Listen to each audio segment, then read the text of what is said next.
Olá, olá, meninas! Aqui é a doutora Érica Montalvão com o nosso podcast Mulheres de Peito.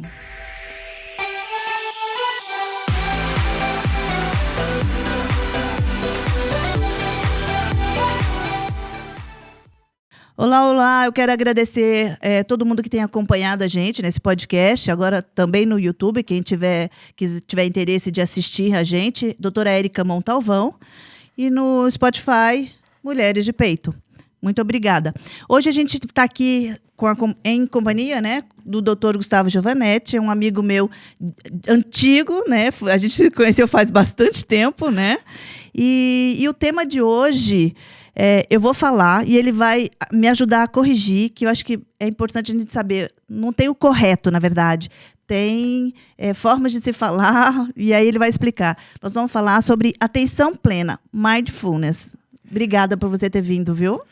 Obrigado a você, Érica, pelo convite, por poder falar desse tema que eu sou apaixonado por esse tema, principalmente porque virou uma prática para a minha vida, para o meu cotidiano, não só para o meu trabalho, como para a minha vida, né?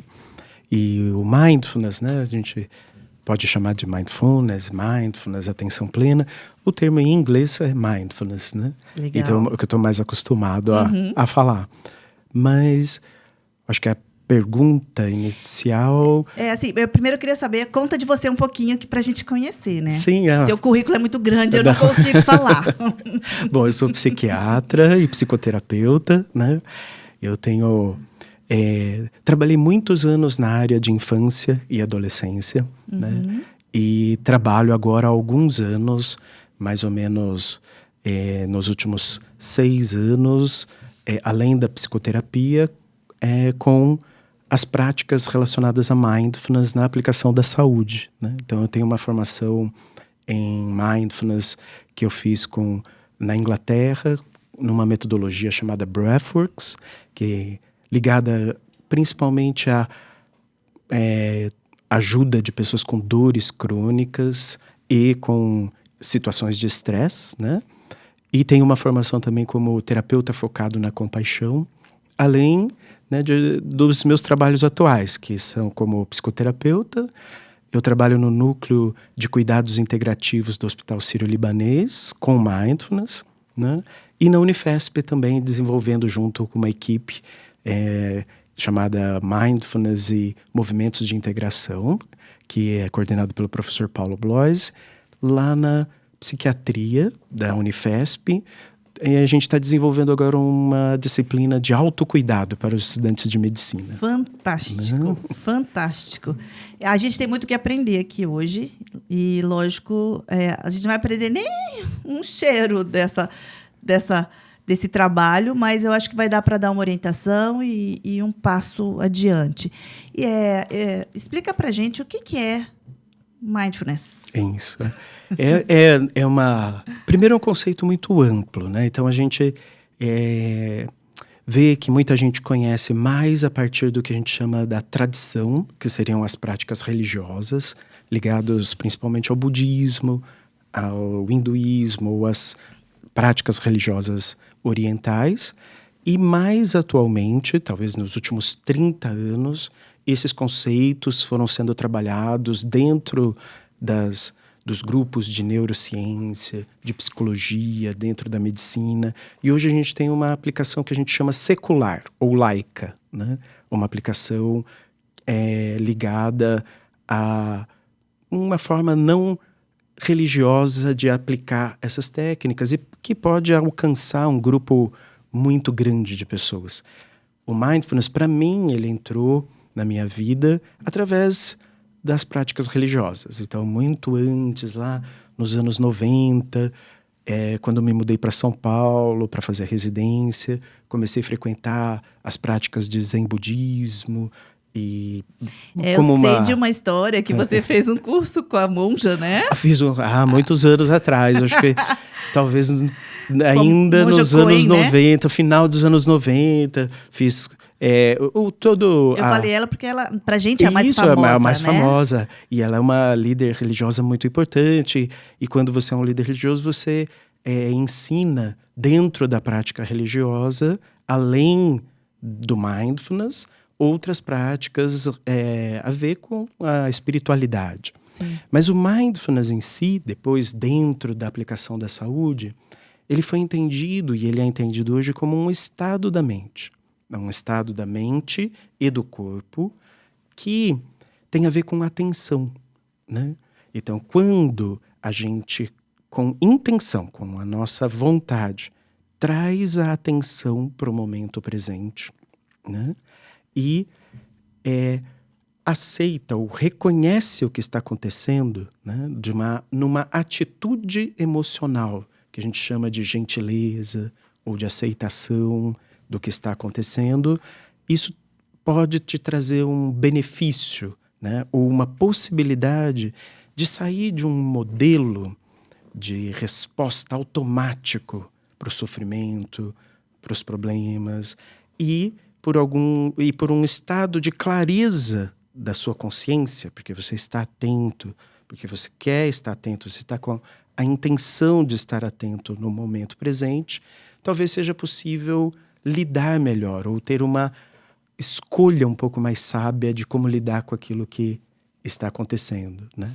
Então, traduzindo de um jeito assim mais direto, é quando nós estamos com atenção, presente, né? Estar presente e estamos atentos ao que estamos fazendo enquanto estamos fazendo. Sem se preocupar e distrair com outras coisas. Ou não?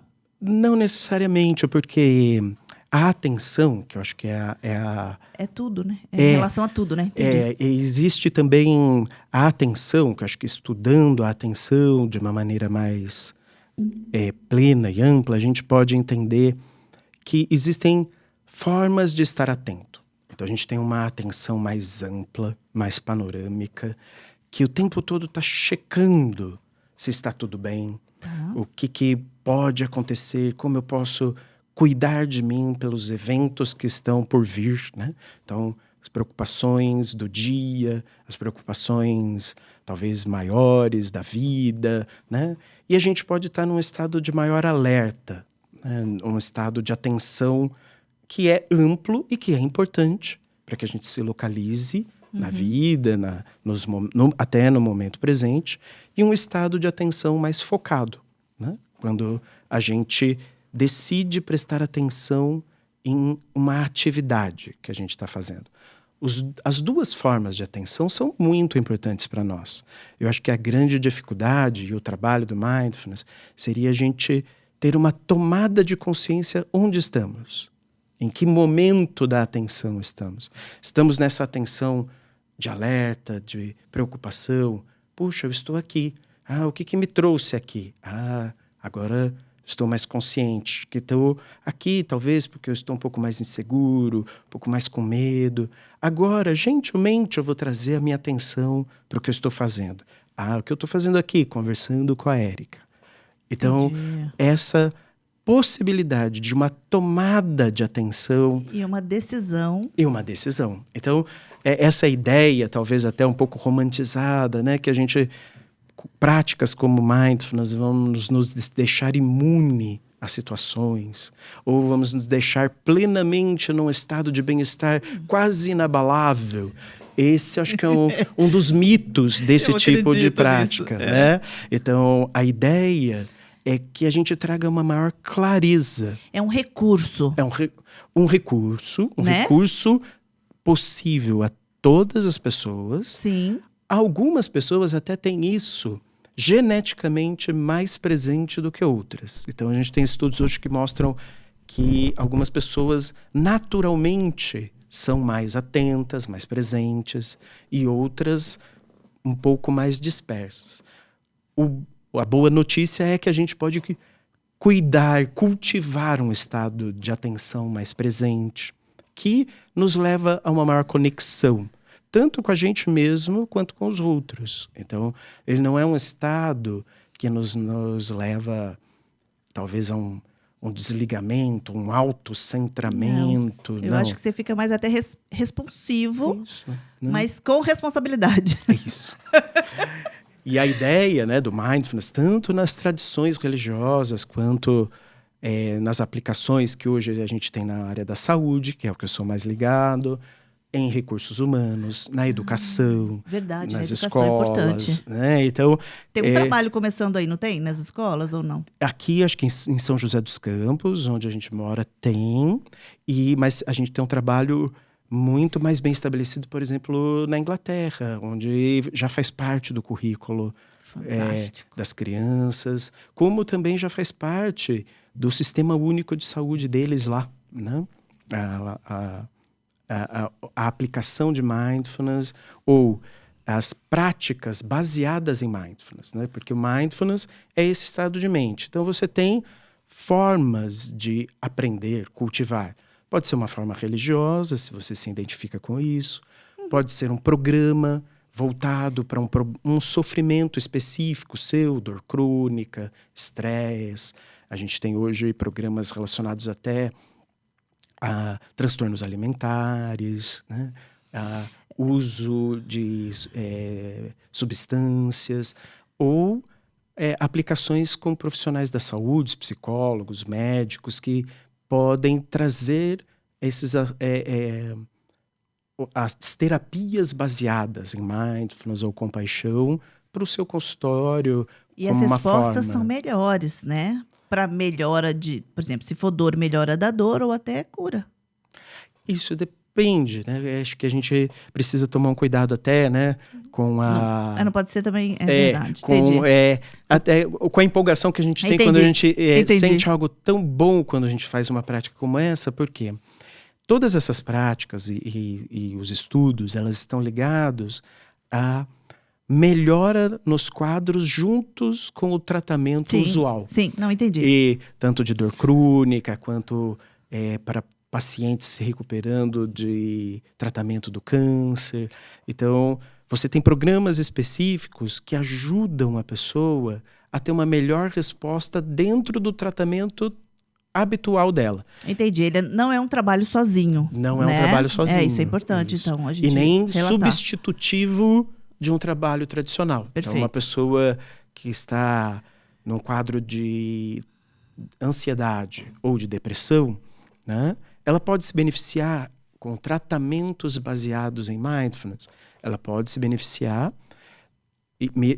desde que ela não esteja num quadro muito agudo e sem tratamento. Que precisa do recurso medicamentoso. Que precisa de um recurso e muitas vezes ela vai continuar no seu tratamento tradicional com um benefício das práticas. Entendi. Né?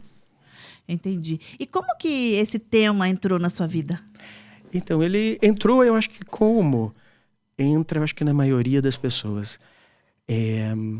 Talvez uma busca por um cuidado das nossas feridas, dos nossos sofrimentos, né? Eu acho que hoje, para mim, eu uso como um recurso para atendimento na psicoterapia ou nos programas no hospital ou nas aulas para os alunos de medicina ou para outros alunos, mas eu acho que sempre a motivação que nos traz a procurar o autocuidado, se a gente pensa assim, o que motiva a gente a buscar um autocuidado? Talvez é a clareza e a consciência de que sofremos, né? Um reconhecimento de que sofremos e que precisamos cuidar disso. Que a gente, teórica, assim, vou concretizar. A gente só procura o médico quando a gente está sentindo alguma coisa. Né? Então, eu acho que lá desde aluno de medicina, quando a gente é exposto a um nível de estresse muito grande, eu já tinha a minha inquietação, as minhas buscas através do yoga, do budismo, e isso sempre foi um lugar de autocuidado para mim. Então, e à medida, né? Então, aí me formei, vou trabalhar, vou cuidar de outros médicos, também cuidar dos pacientes. E aí a gente pode se ver, chega um momento que muitas vezes a gente está tão sobrecarregado e como cuidador que a gente esquece de se cuidar. Então, eu acho que isso é um tema muito importante para os cuidadores, né? Então, se a gente... De verdade, eu acho que esse é o filão. Né? Eu atendi 2 colegas, né? E todas as 2 falaram a mesma coisa. É isso. Então, o mindfulness entrou mesmo, de fato, na minha vida como essa prática leiga, secular, né? Como algo uma ferramenta, quando eu precisei, quando eu também me vi sobrecarregado de tanto trabalho, compromisso, de um cuidado que é sempre voltado para fora e num modelo automático de lidar com a vida, me dei conta que, nossa, preciso olhar um pouco para o meu cuidado. E aí eu acho que foi o momento que eu fiz uma mudança de carreira, de cuidado de mim mesmo, né? E esse eu acho que é uma das intenções e um dos benefícios principais do mindfulness, é uma capacidade de estar atento à nossa presença. Então a gente tira um pouco as coisas do automático. Entendi. No consultório, eu costumo... As pacientes, quando vêm conversar comigo, e sempre trazem alguma queixa, queixas orgânicas, palpáveis, mas conversando com elas, eu percebo que sempre tem alguma coisa a mais que eu não consigo atingir com o meu conhecimento teórico médico, né?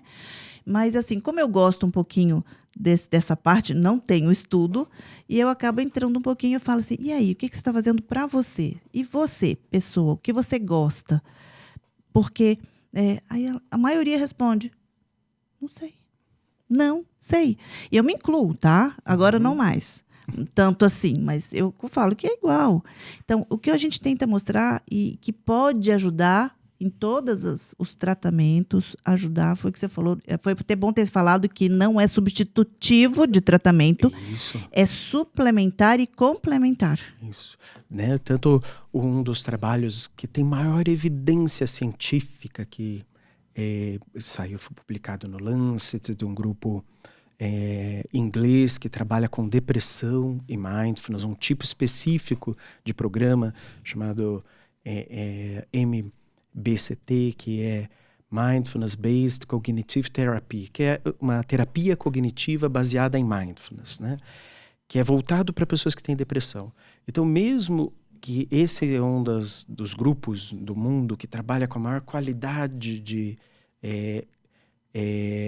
evidência científica, o grupo que foi estudado era um grupo que já tinha tido pelo menos mais de 3 quadros de depressões ao longo da vida, que estavam numa fase estável do tratamento, e foi estudado o mindfulness como uma prevenção de recaída de novos episódios. Legal. E aí isso, se tem uma qualidade científica, puxa, né? Mas se a gente pensar isso como saúde pública, né? É muito importante, porque é uma das doenças mais prevalentes no mundo, que muitas pessoas precisam tratar por anos, né?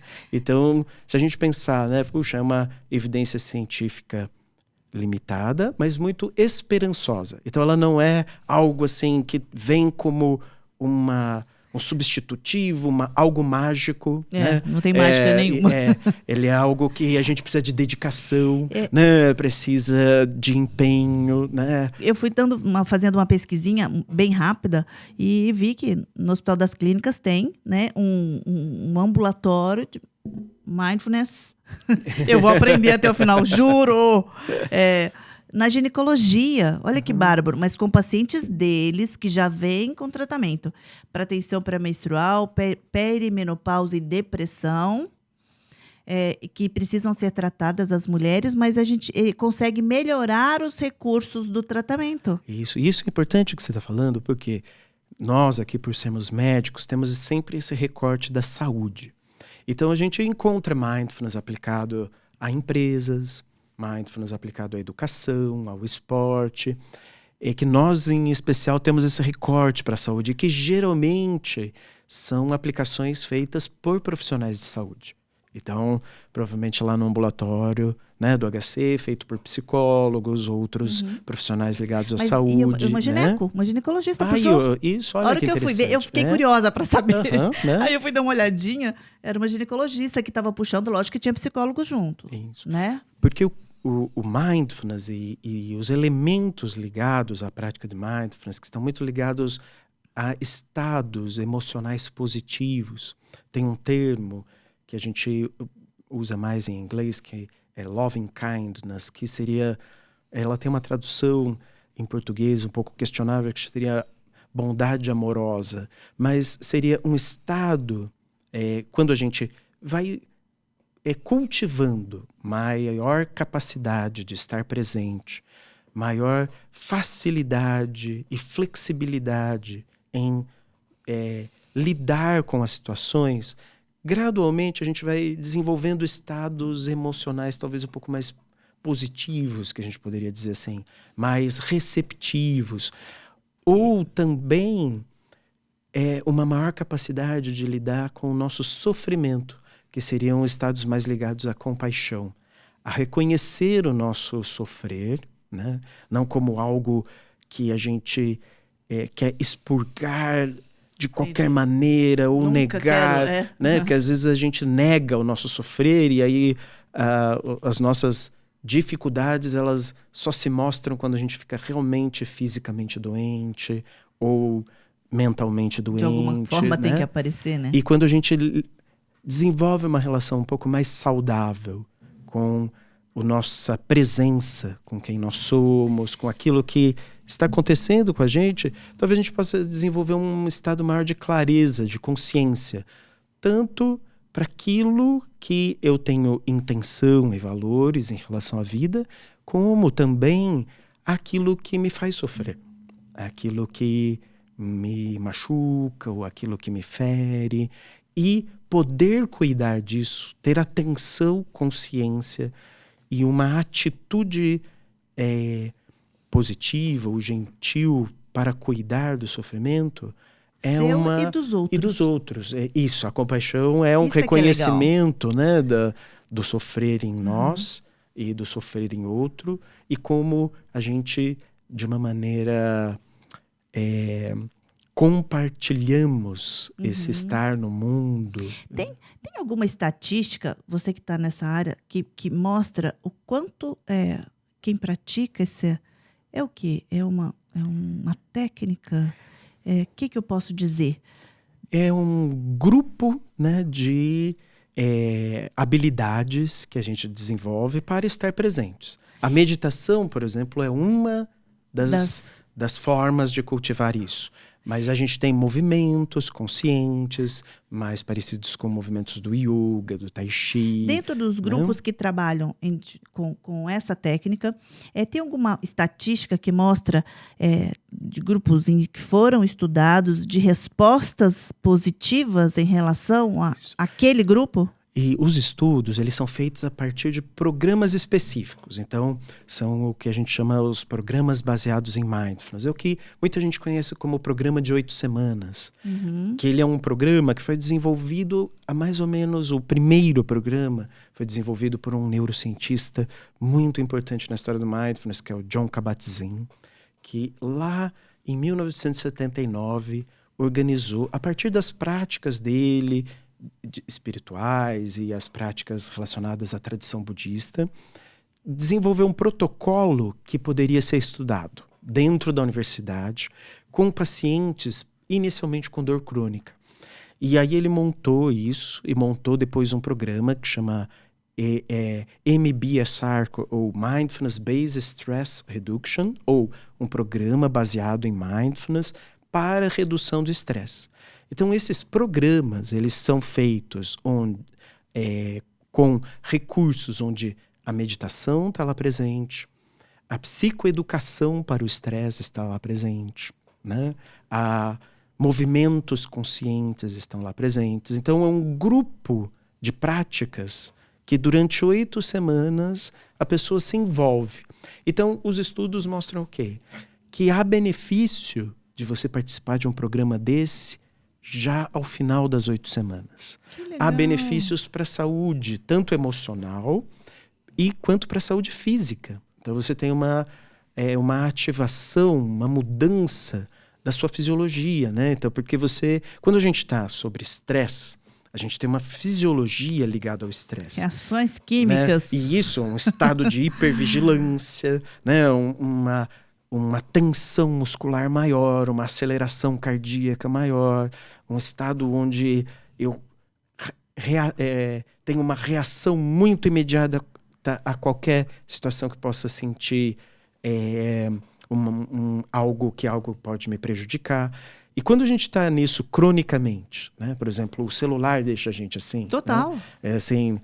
A gente desenvolve o que é o estresse crônico. E o estresse crônico tem mudanças formais no nosso organismo, né? No sistema de hipófise, adrenal, corticoide. Então, da mesma maneira que a gente pode ficar resistente à insulina, a gente pode ficar resistente à regulação do corticoide para o estresse. Hormônios femininos estão envolvidos nisso. Isso, olha, com certeza, né?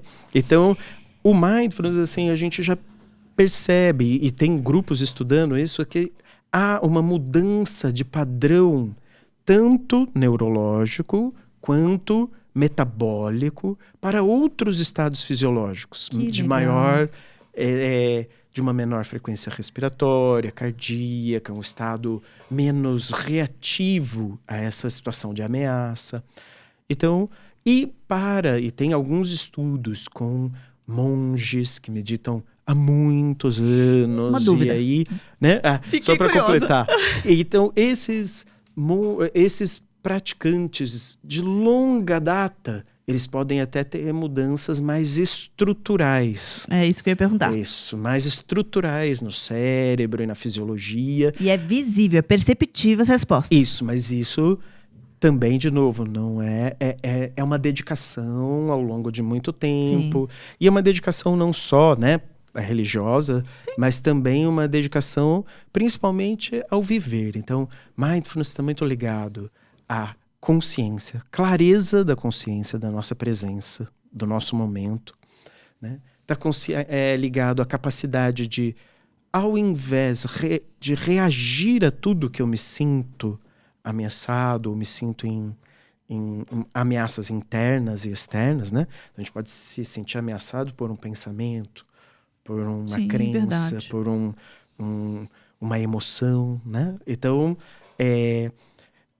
ficar menos reativo a isso é uma experiência de bem-estar. Então, essas são as experiências mais imediatas.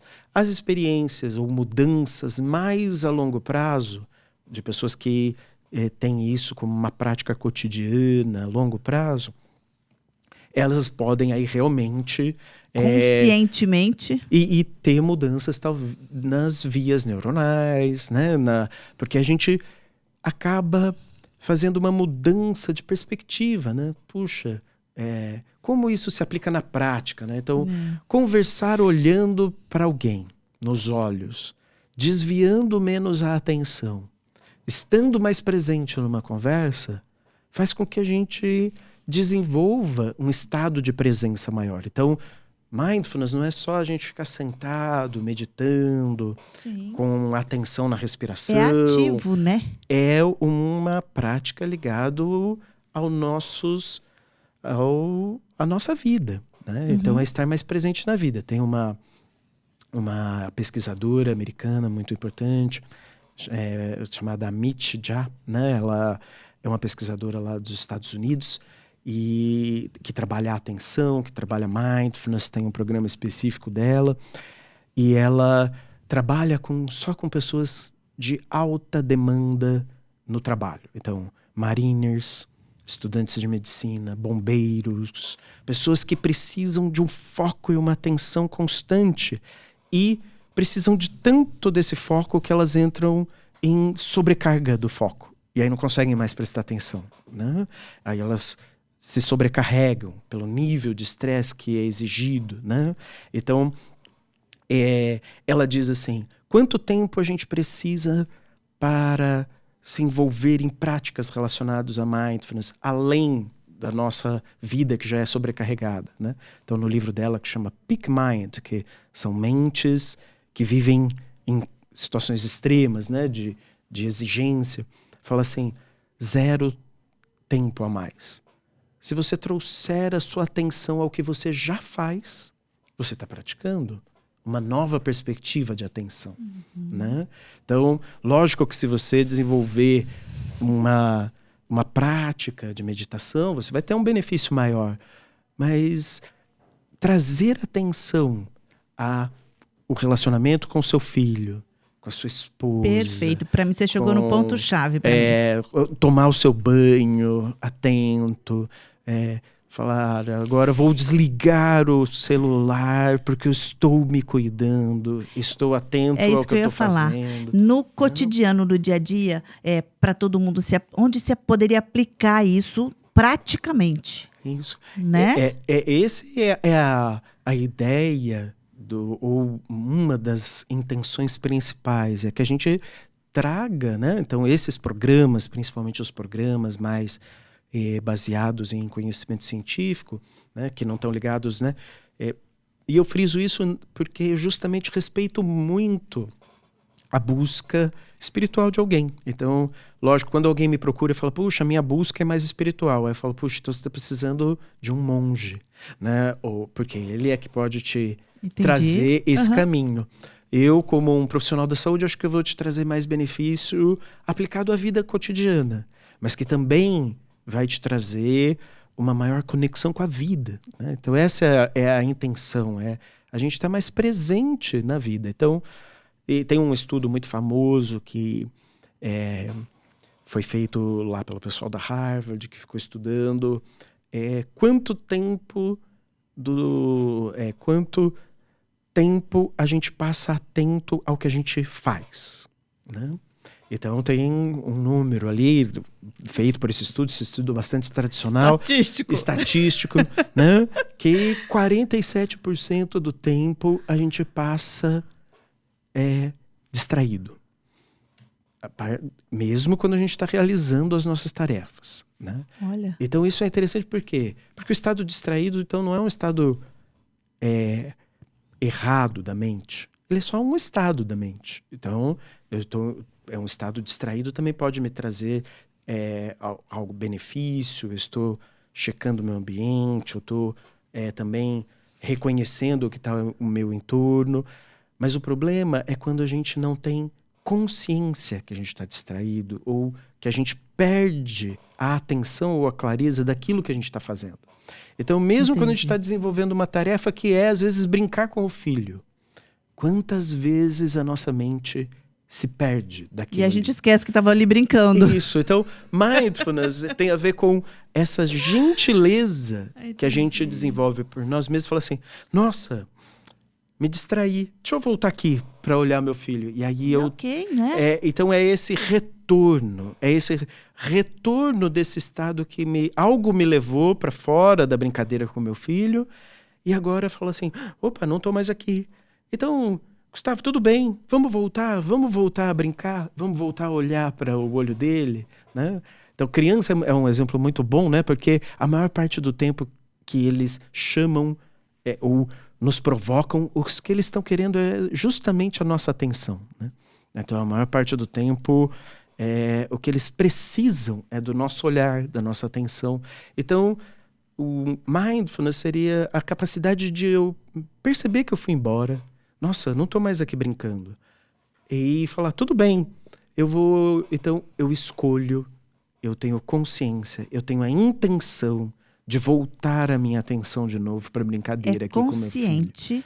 É clareza de onde a nossa atenção está, de onde a nossa mente está, de onde o nosso corpo está. E qualquer pessoa pode ser beneficiada, não é? Qualquer pessoa, né? Qualquer idade. Dos programas... E qualquer idade, existem programas voltados para criança. O que só não se recomenda é que se participe de programas assim, quando a gente está em situações de sofrimento muito agudo e que a gente está sem nenhum tratamento. Então, pessoas que estão em estados depressivos, com ideações de morte, e não tem nenhum suporte de tratamento, né? Que não faz tratamento com psiquiatra, nem com psicólogo. Pessoas que estão em estresse pós-traumático, também estão sem nenhum tratamento. Então, aí, se a gente vai para um programa desse, onde a gente vai focar muito a atenção ao que a gente está vivendo, e a gente está com pouco recurso de lidar com o nosso sofrimento, a gente pode até ter uma piora do nosso estado. Sim, verdade. Né? Então, por isso, a gente não diz que é algo totalmente aplicável a qualquer pessoa mundo, sem né? nenhuma contraindicação, né? Não. Tem alguns estados que talvez seja, olha, talvez primeiro você precisa cuidar com outra forma, depois você vem para esse tipo de programa. Eu entendi. Agora eu entendi melhor. Obrigada por você ter me ajudado também, viu? Acho que deve ter esclarecido um monte de gente. É um recurso. É um recurso. É um recurso. Isso é importante a gente saber. Não é substituição de nada. É um recurso a mais. É um recurso a mais. Legal, fantástico. E deixa eu te perguntar uma coisa importante. Se fosse assim, para você sintetizar em dicas preciosas, eu já falava mágicas, as outras, sabe? Mas não existe magia. Depende, né? O que é que você considere magia, também tem isso. Mas dicas especiais, para quem estiver assistindo agora, falar, olha, algumas dicas simples que pode te ajudar no dia a dia em relação a parte da saúde, em relação à saúde, o que você diria? Eu acho que se a gente pensar assim, de uma maneira bem geral, faça pausas, se pergunte como você está agora, nesse momento. Talvez você não tenha nenhuma resposta. Se você não tiver nenhuma resposta, tudo bem, significa só que talvez você esteja muito distante de você mesmo, né? E precisa de alguma ajuda para saber, né? Então, quando a gente paro por um instante, sai da estrutura automática da vida, faz uma pequena pausa, faça uma pergunta assim, como eu estou nesse instante? E aí a gente pode se perguntar, mas como eu sei que eu estou assim? Né? E aí talvez, então, quando a gente trabalha mindfulness, a gente pode ter recursos, o corpo me mostra como eu estou no momento, minhas emoções podem me mostrar, até como eu estou pensando pode me mostrar como eu estou nesse momento.